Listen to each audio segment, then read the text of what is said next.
So, మళ్ళీ అటు జనసేన నుంచి కూడా ముందు వీళ్ళు ఇగ్నైట్ చేసిన తర్వాత ఓకే. టీడీపీలో కూడా కొద్దిమంది మాట్లాడారు. ఏదో ఒక డిబేట్‌లో అడిగినప్పుడు నేను కూడా చెప్పా.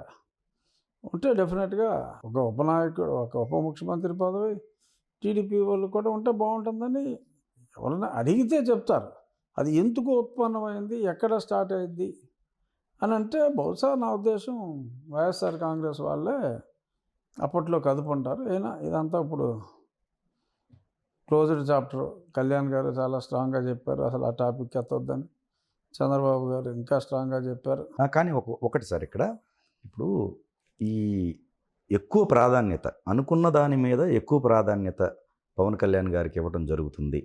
దానివల్ల ఈ సమస్యలు వస్తున్నాయి అనేది కేడర్ అభిప్రాయం అనుకోవాలా? లేదండి. పవన్ కళ్యాణ్ గారికి ప్రాధాన్యత డెఫినెట్‌గా ఉంటుంది. ఆయన ఉంటది. బట్ పొత్తులో ఒక పార్టీలో లీడరు. డెఫినెట్‌గా ప్రాధాన్యత ఉంటుంది. ఆయనకి ప్రాధాన్యత ఉన్నందుకు ఎవ్వరూ బాధపడరు. సంతోషిస్తారే తప్ప. ఎందుకంటే ఆయన వలన కూడా కూటమి లబ్ధి పడింది బాగా. ఎవ్వరూ బాధపడరు. సంతోషించే వాళ్ళే తప్పితే బాధపడేవాళ్ళు ఎవరూ ఉండరు పవన్ కళ్యాణ్ గారు. అటువంటి గౌరవం దక్కినందుకు వాళ్ళు జనసేన వాళ్ళు హ్యాపీ. తెలుగుదేశం వాళ్ళు కూడా ఈక్వల్లీ హ్యాపీ. అందులో ఏమీ సందేహం అక్కర్లా.